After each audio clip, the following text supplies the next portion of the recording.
Hello friends, just এক্ষুনি একটা খবর শুনলাম, যেটা শোনার পর আমি নিজের কানকে সত্যি কথা বলছি বিশ্বাস করতে পারছি না। আমি কিভাবে আপনাদের সাথে শেয়ার করবো এই খবরটা আমি সেটাও বুঝতে পারছি না। লিটারালি ফাম্বেল করছি, গলা আমার কাঁপছে। অনিক দত্ত আপনারা সবাই জানেন, আজকের দিনে দাঁড়িয়ে one of the best director তিনি ছিলেন। বাংলায় ছিলেন কেন বলছি, কারণ হ্যাঁ তিনি ছিলেন। কিছুক্ষণ আগে তিনি গড়িয়াহাটের তার বাড়ির ছাদ থেকে পড়ে মারা যান, গুরুতরভাবে আহত হন প্রথমে। তারপরে শুনছিলাম যে হাসপাতালে নিয়ে যাওয়া হয়েছে। হাসপাতালে যখন নিয়ে যাওয়া হয় তখন তাকে মৃত বলে ঘোষণা করা হয়। এখন যেটা খবর উঠে আসছে সেটা হচ্ছে তিনি মারা গেছেন, তিনি আর আমাদের মধ্যে নেই। এবং পুলিশ যখন তদন্ত করেছে, তদন্তের মধ্যে এখন প্রাথমিকভাবে যে তদন্ত সেখানে নাকি উঠে এসছে যে পরিবারের লোকরা বলছিল যে তিনি অনেকদিন ধরে ডিপ্রেশনে ছিলেন। এবার পুলিশ এটাই তদন্ত করছে যে অ্যাকচুয়ালি তিনি ডিপ্রেশনে ছিলেন, তিনি উপর থেকে সুইসাইড করেছেন, ডিপ্রেশনের স্টেজ এমন জায়গায় চলে গেছিলেন সুইসাইড করতে বাধ্য হয়েছেন, নাকি কোনোভাবে আচমকা ভাবে পড়েছেন, নাকি কোনোভাবে তাকে ফেলা হয়েছে ওপর থেকে ইন্টেনশনালি। সেই সমস্ত ব্যাপার আমরা আগে জানতে পারবো, হয়তো জানলে আমি আপডেট দেবো আপনাদেরকে। কিন্তু আপাতত তিনি ছাদ থেকে পড়ে গেছেন এবং প্রাথমিকভাবে সুইসাইড বলেই ধারণা করা হচ্ছে। লালবাজার থেকে টিম এসছে, এখন তারা তদন্ত করবে। এবং এই যে ডিপ্রেশন, এই ডিপ্রেশনে তিনি গেছিলেন সেটা তিনি এর আগেও বুঝিয়েছিলেন আমাদেরকে, জানেন তো। এটা না খুব একটা যে আমাকে অবাক করেছে তা নয়। আপনারা জানেন তার পলিটিক্যাল আইডিওলজি কি। তিনি পলিটিক্যাল মন্তব্য করেছেন, আগের যে সরকার ছিল তার এগেনস্টে বিভিন্ন অ্যালিগেশন এনেছেন বারবার, এবং তার জন্য তার সিনেমা হ্যাম্পার হয়েছে বারবার। নন্দনে সিনেমা চালানো হয়নি, সিনেমা প্রপারলি তিনি রিলিজ করতে পারতেন না, বিভিন্ন প্রবলেম তাকে ফেস করতে হতো। রিসেন্ট টাইমে আবির দাকে নিয়ে যে সিনেমাটা করেছিলেন সেখানেও তিনি বলেছিলেন যে একটা অ্যাক্টর সে কি করে এতটা আনপ্রফেশনাল হতে পারে, একটা টাইমে তার দুটো তিনটে সিনেমা একসঙ্গে আসতেই পারে। তাই বলে আমার সঙ্গে যে সিনেমাটা করেছে সেটাতেও তো প্রায়োরিটি দেওয়া উচিত। আবির দা তার সঙ্গে প্রমোশন করতেন না, একদম ছেড়ে চলে গেছিলেন সেই সিনেমাটা প্রায়। সেই সিনেমাটা খারাপ হয়েছে, খারাপ হওয়ার পেছনে তিনি আবিরদার দোষ দিয়েছেন যে সেখানে আনপ্রফেশনাল কাজকর্ম হয়েছে, যার জন্য আমি সিনেমাটা ঠিক করে বানাতে পারিনি। এবং ভূতের ভবিষ্যতের মতো সিনেমা বানিয়েছে, অপরাজিতের মতো সিনেমা বানিয়েছে, যেগুলো ক্লাসিক সিনেমা, আজকের দিনে বাংলায় মাস্টারপিস বলা হয়। সেই মানুষটা আজকে আমাদের মধ্যে নেই, আমি সিরিয়াসলি বিশ্বাস করতে পারছি না, ট্রাস্ট মি। আমি জানি না এরকম ভাবে কতদিন আর চলবে, কতদিন চলবে এভাবে।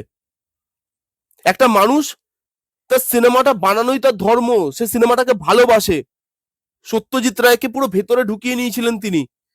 তিনি ভূতের ভবিষ্যতের মতো সিনেমা, অপরাজিতের মতো সিনেমা বানানোর পর, ওরকম ধরনের ল্যান্ডমার্ক সিনেমা বানানোর পরও তাকে কাজ দেওয়া হতো না, তার সিনেমা চালানো হতো না। তাহলে সেই মানুষটা ডিপ্রেশনে যাওয়া, সেটা কি খুব অস্বাভাবিক? দেখুন, ডিপ্রেশন একটা মানুষ অনেক মানে অনেক ভাবে যেতে পারে। প্রফেশনাল প্রফেশনাল প্রবলেম হলো, বা বাড়িতে প্রবলেম হলো, পার্সোনাল প্রবলেম হলো, ঘরোয়া প্রবলেম হলো, শারীরিক প্রবলেম হলো, অনেক কারণে যেতে পারেন। তার বাড়ির প্রবলেম যদি কিছু থেকে থাকে, পার্সোনাল প্রবলেম থেকে থাকে, সেটা আমি বলতে পারবো না। কিন্তু প্রফেশনালি যে সে ডিপ্রেশনে ছিল, এবং তিনি যে বারবার এটা নিয়ে কথা বলেছেন, বারবার বলেছে যে আমাকে কাজ করতে দেওয়া হচ্ছে না, কারণ আমি একটা অন্য পলিটিক্যাল আইডিওলজি ফলো করি, আমি অন্যভাবে আমি আমার বক্তব্য রাখি।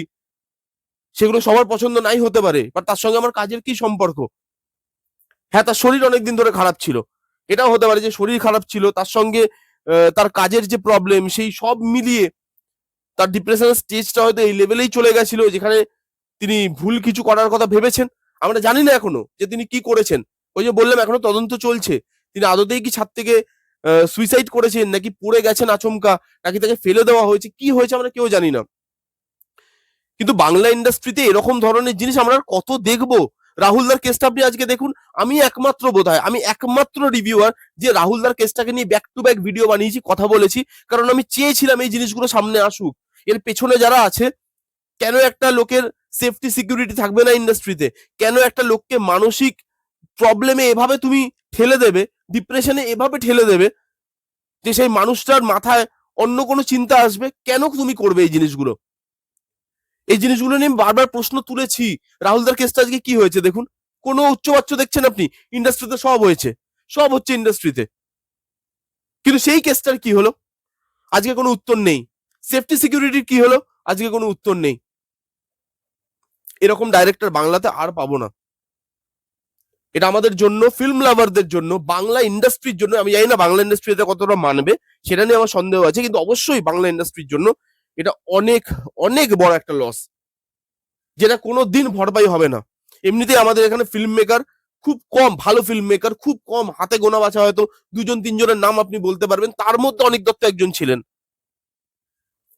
তিনি আজকে মারা গেলেন, কি কারণে হয়েছে এটা জানি না, অবশ্যই আমি এটা চাইবো ফিল্ম লাভার হিসাবে, এখানকার নাগরিক হিসাবে অবশ্যই চাইবো যে এটার সুরাহা হোক, বাকিগুলোর মতো এটা যেন ধামাচাপা না পড়ে যায়। এর পেছনে যেই কারণ থাক, হতেই পারে তিনি নিজে এটা করেছেন, যেটাই সত্যি সেটা যেন আমাদের সামনে উঠে আসে, আমাদেরকে যেন বলা হয় যে এই কারণে হয়েছে। যদি এর পেছনে অন্য কারোর হাত থাকে, অবিলম্বে তাকে কঠিন থেকে কঠিনতম শাস্তি যাতে দেওয়া হয়, যা আইনি পদক্ষেপ নেওয়া উচিত তার এগেনস্টে যেন নেওয়া হয়। আমি বুঝতে পারলাম না, মানে আমি সিরিয়াসলি আমি স্টান্ড, আমি সিরিয়াসলি আমি কিছু বলতে পারছি না। আমি খুব ফাম্বেল করলাম ভিডিওতে, কারণ আমি ভিডিওতে কথা বলার মানে আমি কি বলবো আমি সেটাই বুঝতে পারছি না। এটা শোনার পর তো আমি লিটারালি 5 মিনিট স্টান্ড হয়েছিলাম, এটা কি। আমার মা লিটারালি, আমি খাচ্ছিলাম তখন, মা বলছে ইনি সিনেমা বানাতেন না? আমি জি হ্যাঁ। যেটা হয়েছে খুব খারাপ হয়েছে, আমাদের জন্য খুব বড় লস। চাই এটার উত্তর আমরা, কি হয়েছে কি না হয়েছে সেটা আমরা খুব তাড়াতাড়ি জানতে চাই। এটুকুই বলার। আপনারা কারা কারা জানতেন এই খবরটা এবং আপনাদের কি মতামত জানান, এটাই বলার ছিল। দেখা হচ্ছে নেক্সট কোনো ভিডিওতে, ততক্ষণ bye bye, take care and be safe. আমি বারবার প্রত্যেকটা ভিডিওতে লাস্টে বলি বি সেফ। সেফ থাকাটা খুব জরুরি, সেফ থাকুন প্লিজ। বাই।